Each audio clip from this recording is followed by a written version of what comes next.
Great. Welcome, and thank you very much for agreeing to this short interview. So, this is part of our Executive Fellows dialogue series. So, what we usually do is we would have a presentation, as you gave your presentation, was it a day or 2 days ago? Yeah.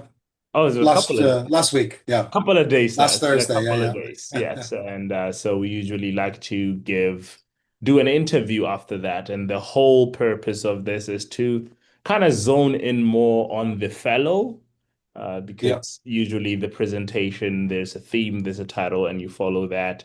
But sometimes our audience is interested on the speaker. So just a bit more on the personal side, who's Kevin Gotcha. Cassidy, your work, and what Yeah. inspires the work that you do. And so, yes, take us down the years. Who's Kevin Cassidy? Why are you the guy of interest? Why are you the main guy? I've been told you're the guy to talk to. Why is that? Uh, I'm originally from New York City. I grew up here. And when I was going to school, I thought first I'd be a musician, but I really enjoyed passing by the UN and looking at all the colorful pageantry of flags and of visitors to the city. And I've always enjoyed cartography and looking at maps about where to be in the world and languages. And as a musician, the tonality of language always appealed to me. So when I studied international political economy and Chinese, I thought, well, the UN is the place for me. Take us through mostly the UN. One thing I loved about your presentation was how you were talking about the structure of the UN, which is something that people don't talk about a lot. What is it about the structure of the UN, and how does it influence maybe leadership or your approach to leadership? How has Yeah. working in that massive structure, the complex structures, influenced your understanding of leadership? Yeah. The UN sometimes can seem like this impenetrable fortress that how do you get in? How do you talk to people? How are you able to make an impact? Many of the people that I've worked with, and at times myself, we feel that we are just part of a very large machine and we don't know what the results of our activities will be, that we are contributing to a process rather than to an outcome. Yes. And that changed for me when I was given higher level responsibilities and accepted those, right? Not everybody in the UN can leave their city of origin. Some people like to do that, other people don't. But I think when I was given the responsibility to move to the next level, and being on the ground and meeting people that we were helping, so whether I was working in peacekeeping operations and developing field-based geographic information systems, I always point to my little sign back here with my little Type 72 mine over there. I didn't realize what it really meant to be helping people in mine-affected areas until I was there, until I saw the children and the damage that landmines had done to them and to their families. I didn't understand, what it was like to be able to negotiate with a government partner until I was in Washington, in the House of Representatives or in the Senate and talking to people there.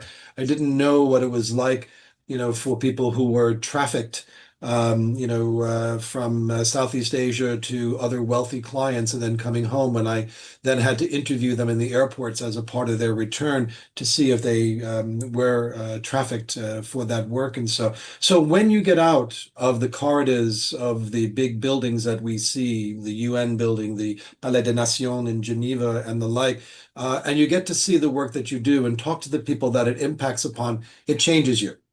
It Yeah. makes you feel more obligated to work for them because that's what I do. I work for them. I don't earn an income for the organization.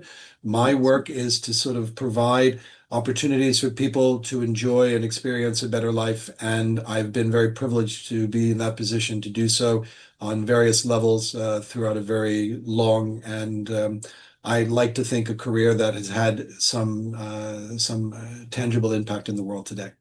So, thank you very much. Now let's pivot a little bit into the UN 80.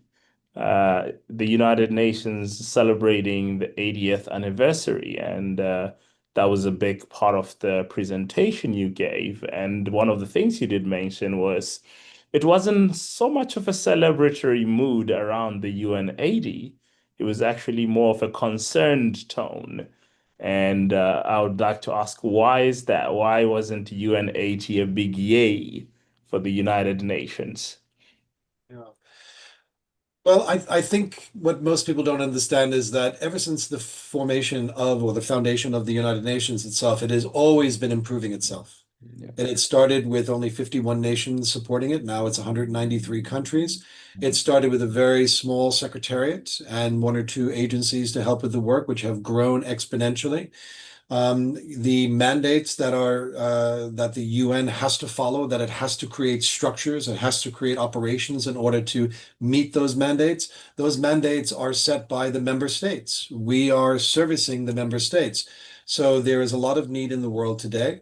And the difference between a developed country, which is looking for particular aspects, as compared to a developing country or an emerging economy, they all have different objectives. They have all different desires to move forward. So I think, firstly, that the UN has always been changing, but this is a moment now of an existential crisis. Finances are a part of that.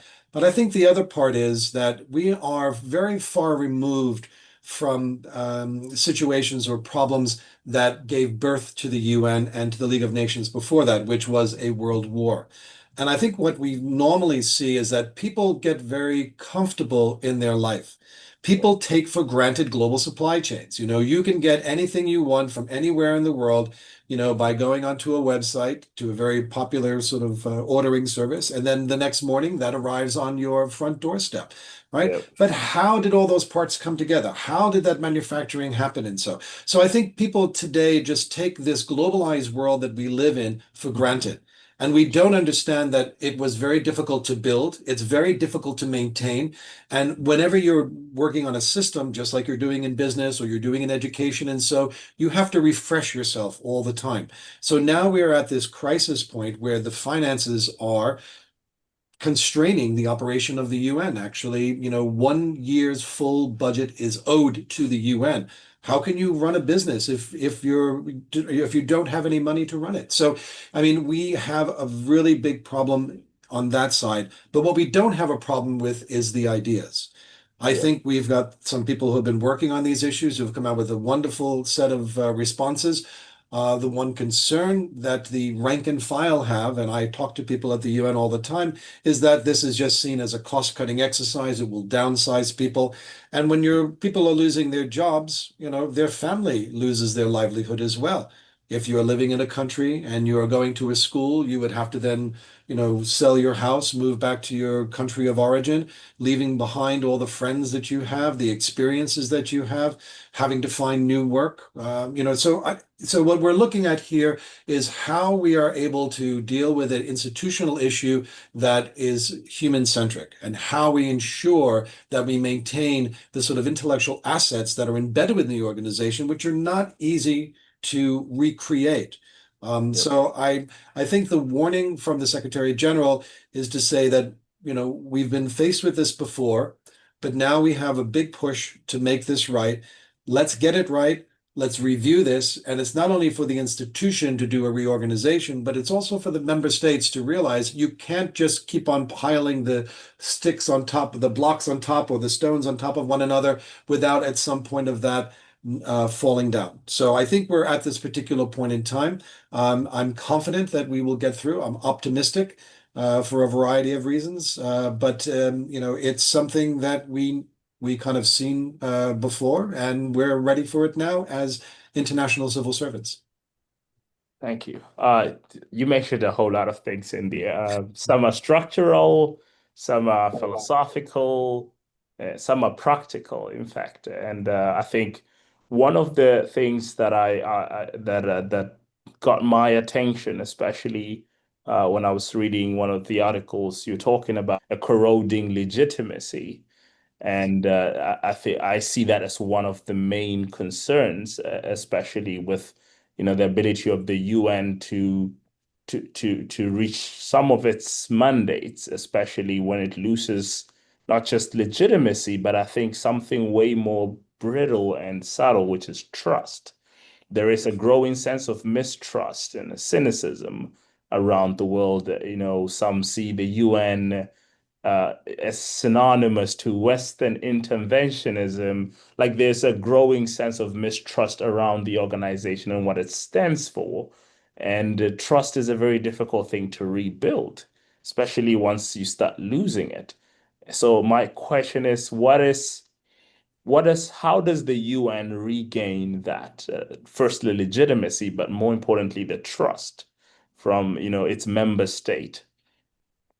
Well, I mean, the rebuilding of that trust and legitimacy, requires, I think, in some ways to make these institutions more transparent. As I said, most people don't really know what the UN does. There should be accountability, and accountability is not only for the institution itself, but the UN is directed by, or it is run by, member states. So member states themselves have to be accountable for what's going on. Now, of course, it's easier to blame the person who is trying to be delivering the services than oneself, but it is important that we look at the accountability of the member states in order to support that. The I think compromise on this in terms of the trust is to say, okay, we have a mandate overload, which is one of the points that has been made by the Secretary General through the mandate implementation review, that there is just far too many mandates. I've sat in the conference rooms and looking at resolutions that say we are going to save X, Y, and Z, ecosystems, but within existing budgets. Or we are going to ensure that clean energy is available to all, but within existing budgets. And we are going to do X, Y, and Z, which is not going to happen on areas that are of legitimacy only to the government itself. So they've put these restrictions on how the UN can operate, both in being able to afford what is necessary to do that, but also in terms of the legal action itself that needs to be taken and to change behaviors.